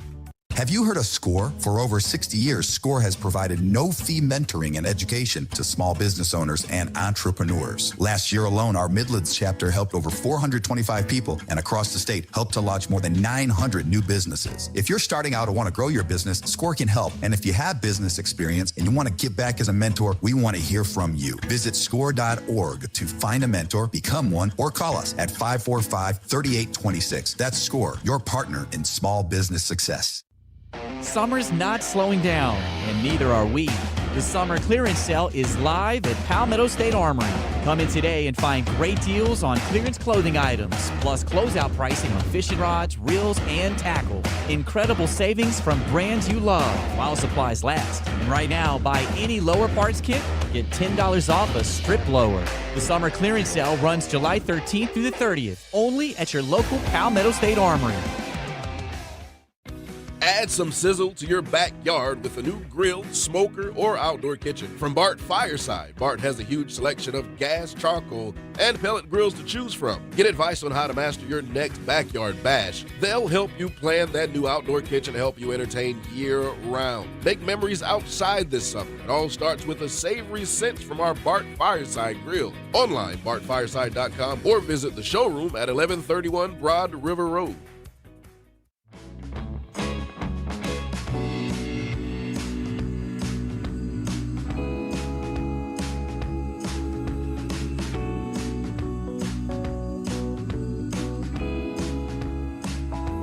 Okay, back on Sports Talk. Sports Talk Media Network. Boy, we've been down at the beach here for a couple of days. Hot, but a great time to get to the beach nonetheless. The water is warm. I'll tell you that. The water is warm. And but still very enjoyable. I mean, it's the Atlantic Ocean, for crying out loud. It's Murrells Inlet. It's all the little bays around here. Or it's the rivers, you know. Take a dive into the intracoastal waterway and enjoy that. When you come down here, of course, and you need a place to stay, you need to give Jimmy Smith a call, James Smith Real Estate, and Paulie'sVacationRentals.com, and let them help you find that place. You know, you might be done with the summer, but maybe you want a fall getaway. Nothing like the beach in the fall, Bergie. Love it down here. Of course, part of the problem is the West Virginians and the Yankees who used to come down here and stay for a couple of weeks and leave, they're not leaving now. No. They're staying. They stay. Yeah, which is a problem. But anyway, that's not the issue of this particular moment. We're talking about coming down, and when it is a little quieter in the fall, maybe the winter, you need a place to stay. James Smith Real Estate, Paulie'sVacationRentals.com. Maybe you want to go ahead and plan for next year. You've already had your vacation, and you want to get ready for next year. Never too soon. 843-237-4246, Paulie'sVacationRentals.com. Jimmy Smith, he's the man. He'll take good care of you. A couple of notes here, a couple of text messages, then we'll get to recruiting coming up here in just a moment. From the 803, Dabo Swinney will be the Clemson football coach for as long as he decides to coach football. Shane Beamer may not be on the proverbial hot seat, but with the inflation of ticket prices and all that goes with it, if they don't win football games the way that fans expect them to win football games for the amount of money that they're having to pay, the drop-off in ticket sales may cause Shane Beamer's departure faster than it typically would be. Financial pressures are indeed an issue, but I don't think that's going to be an issue at South Carolina this year. Don't people believe that South Carolina is going to be pretty good and it's not going to be a question? Bobby in Georgetown, the way things are now, I don't know of anyone who could do a better job than Beamer with that schedule every year. And what Dabo has done, and both love their schools, definitely not on the hot seat in my opinion. Okay, Bobby, thank you very much. From the 803 to the caller that blew off Beamer's first year because of Muschamp's players. Remember, that squad went 2-8 the previous year, and Beamer has brought in better talent each year. Yeah, he did inherit a bad situation from a record standpoint. Let's see. From the 803, make sure I got this right here. From the 803, a side note, when Dawn Staley took the USC women's basketball job, the first couple of years were hard. Kelly Bone, a top recruit, left USC because she couldn't take discipline. And she said USC would never win a national championship. We know the rest of the story. Same time with the USC women's soccer program. Shelley Smith took over a program in disarray. Thank goodness Dr. Mike McGee stayed with Shelley Smith. USC is now a national power in women's soccer. Yep, and yep. Patience is sometimes a virtue. Would you agree? No, I would agree. It's just I'm trying to see the correlation here, though, between both Dawn Staley and Shelley Smith, who have done terrific jobs in building their programs. There's no question. But, juxtapose that with what football means to every school, especially in the Southeastern Conference. It's a little hard. You're talking a lot of apples and oranges. It's a lot easier, I think, to be patient with your women's soccer program rather than your men's football team. Mm-hmm. 888-898-2525. Debbie in Columbia, welcome into Sports Talk. Great to have you. How are you? Hey, I'm great, thank you. I was just wondering, can you give us a little update on the football stadium? Is it going to be ready for opening game? Oh, yeah, they're going to play. It's not going to be complete. This is a couple-of-year process. This is just phase one they're going through now. So as a fan, you're going to be inconvenienced to some degree. You're going to have to walk around construction areas. You're going to have to be careful where you step. Oh, yeah, I've done this at many stadiums that are being renovated. I remember going down to Tallahassee and having to walk around fencing around the stadium at Florida State because they were doing, major renovations. So there's going to be areas around Williams-Brice Stadium that may not be accessible to the fans. I don't know this 100% because I don't have the plans in front of me, but they're going to be continuing the construction on up until the start of the season. And then I guess their plan is to maybe back off until after the season is over. I don't know that they'll be doing any work during the midweek. But, it's not going to be totally ready for another, I guess, until 27, I think is the plan. Oh, wow, I didn't know that. Thank you.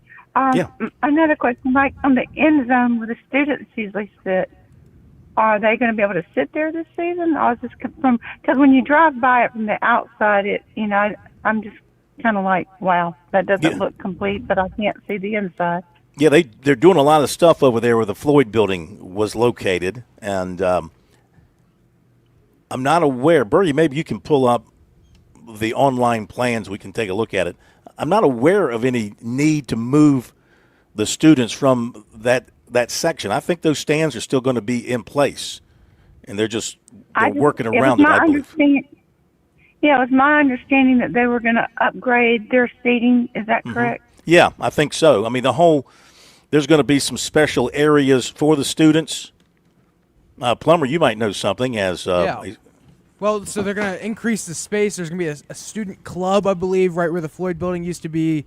There's an upgraded concession stand all there. I don't know if it's going to be ready, though, as you drive past it is that George Rogers, I guess, and it's Yeah, that internal stuff might not be ready. They might still be having to build that and develop that, but I think the seating where they have been sitting in that end zone, I think that will be in place and remain there as far as I know.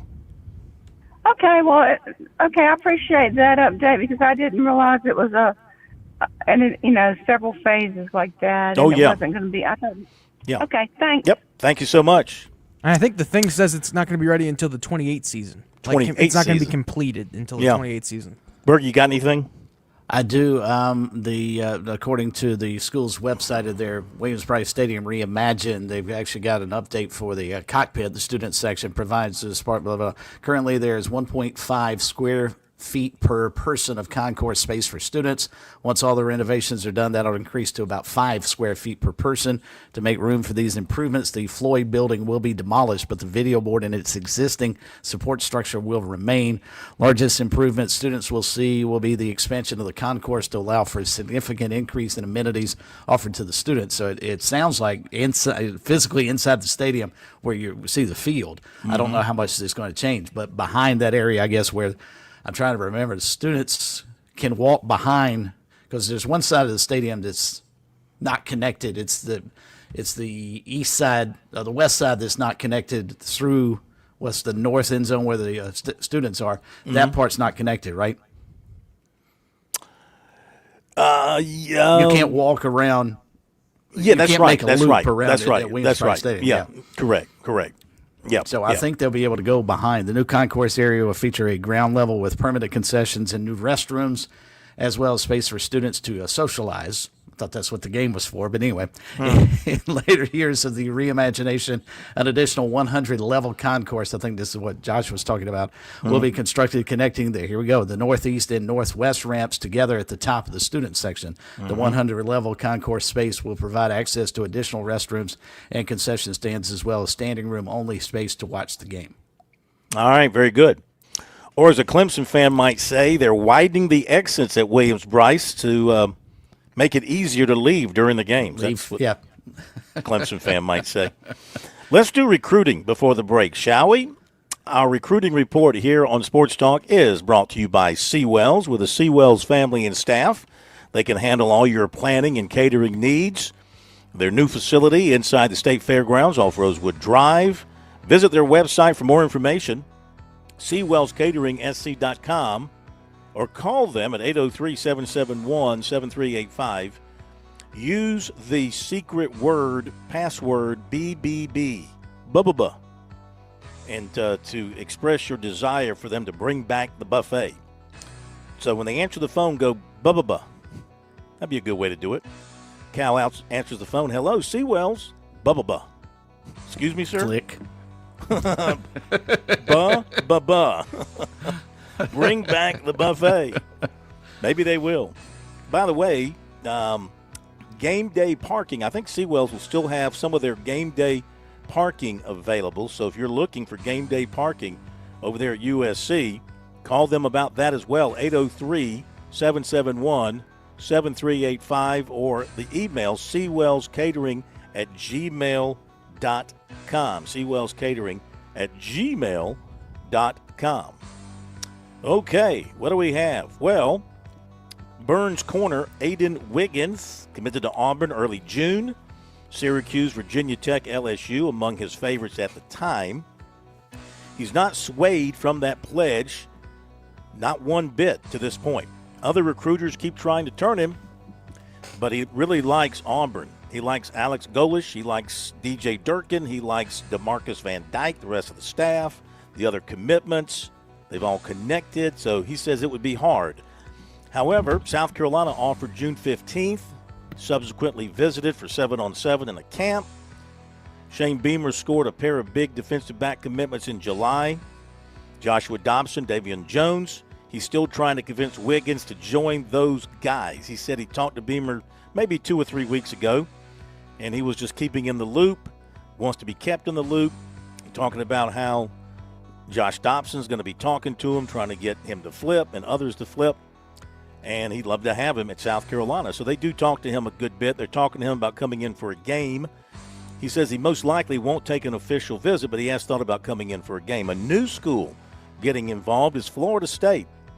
He said that they want him to watch them when he's not watching an Auburn game, watch them, keep them in the mix. He's been talking with their corners coach, Blue Adams, who just came in from Michigan State.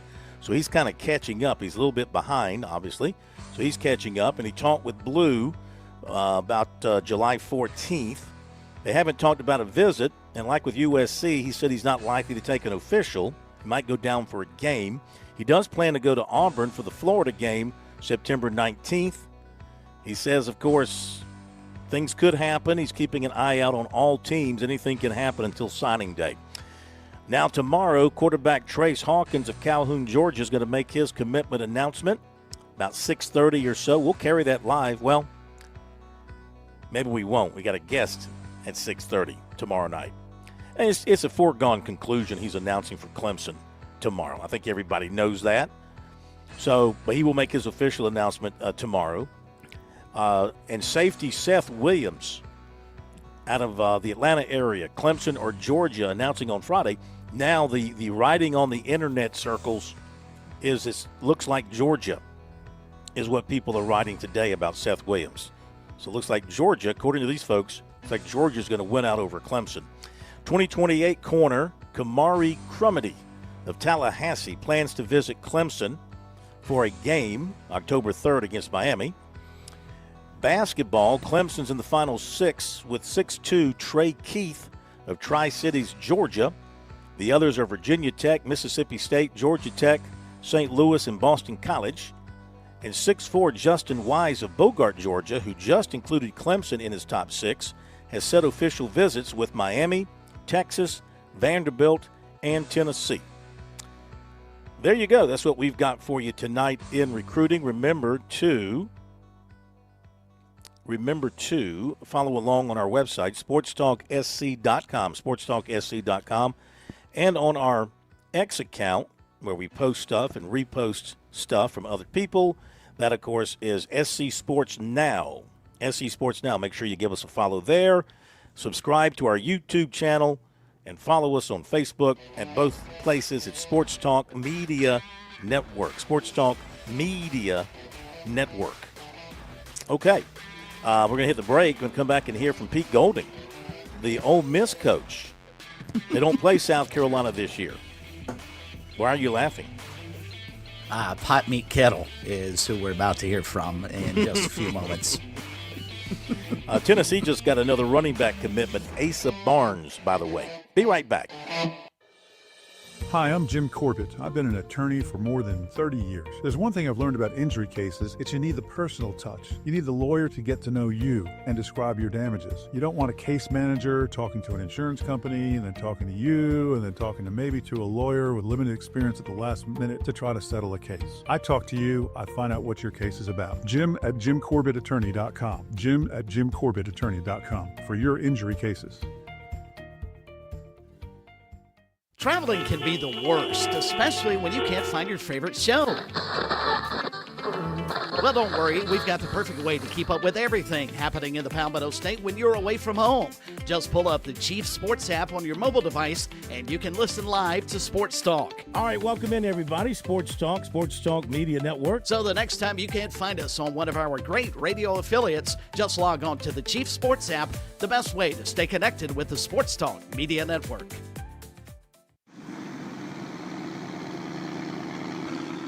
This is Major Billy Downer with the South Carolina Department of Natural Resources. Boating season is right around the corner here in the Palmetto State. As you get ready for this spring and summer, make sure your registration sticker is up to date and you have a copy of your registration card on board your boat. For more information on boat registration and answers to common questions, visit dnr.sc.gov. If you're a new parent or grandparent, it might be tough to picture your little ones heading off to college, but it'll be here before you know it. I'm State Treasurer Curtis Loftus. Future Scholar, South Carolina's 529 college savings plan, makes it easy to start saving for a child's future education right now. You can start with any amount. Contributions are tax deductible and earnings grow tax free. Discover the smart, easy way to save for college today at futurescholar.com. That's futurescholar.com.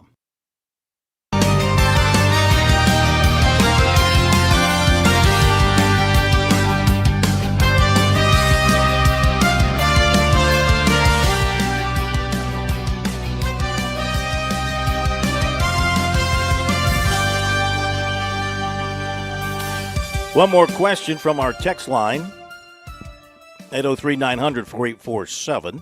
Phil, if they're doing football renovations, are they going to add a double A section, an AA section for the Sandstorm tequila? Maybe they should. Absolutely. Well done. That's great. Of course, maybe that's not very nice, I don't think, to acquaint, to tie in alcohol with an Alcoholics Anonymous, sort of deal, right? That's such a wonderful organization. You probably don't want to pick but on them. I get your point. It's no funny. doubt. No I get doubt. the joke. It's a good I get joke. the joke. Yeah. Yeah. That's a good line. But I got a feeling you're going to see a lot of Sandstorm tequila around that stadium this season because I think they're going to go big time. I think they're going to go big time branding wise and big time distribution wise, and I think you're going to see a lot of that in the tailgates and around the stadium, and it's obviously good stuff. So you will see it around the stadium for sure.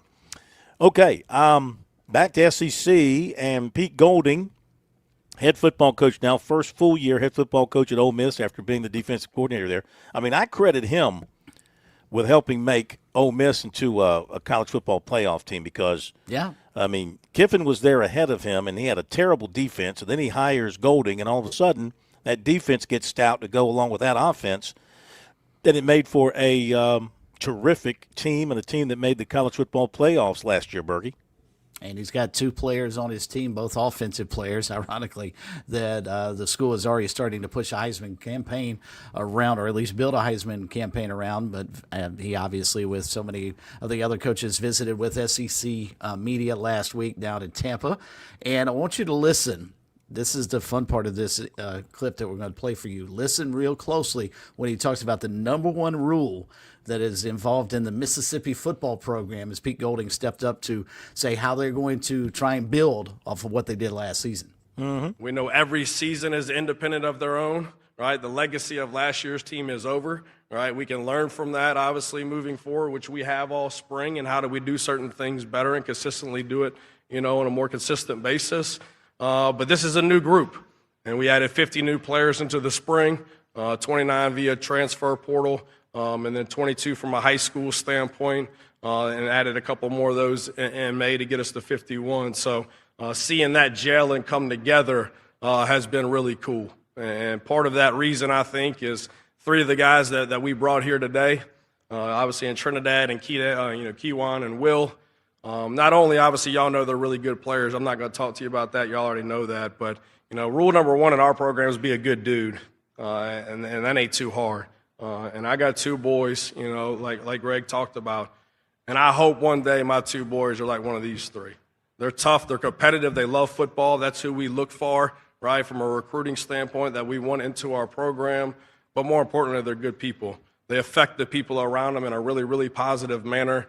And so it's been really cool to see a lot of really good players, new players come in, right, but they're adapted to the guys that have been there, right, and understand their culture and the expectation, and for them to bring them with them has been really cool to see. So super excited y'all get to hang out with Kewan, Trinidad, and Will, because you'll see it when you're talking to them. Just awesome dudes, really good football players, but are a big part of the culture and where we're at, because we got a lot of guys in our locker room like that, and it's really cool, and it's a really unique team. The school rolled out the Heisman campaign, I guess, for Trinidad and Kewan yesterday. And just kind of what went into kind of combining the two and the process of putting it out so early at the start of the season. Number one, I think, individual accolades, in my opinion, come from team success. And so that was a body of work, I think, from last season for both those guys to have really, really unique individual years because of a lot of our really, really good players around them. And I think they'd be the first ones to tell you that. But I do think, a lot of these guys are putting a lot in, and they're working extremely hard, and we demand a lot out of them. That there are some of these individual awards for them that are important to them. And it's not going to take away from what they need to do to win the football game. And I think 5 will be the first one to tell you that. If we need to throw it 60 times to win, let's throw it 60 times to win. And so, your concern always outside looking in is, hey, does this become a distraction?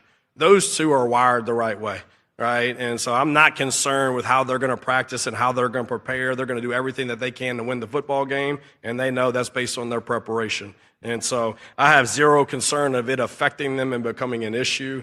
So I'm all about putting people in position to have success, whatever that is.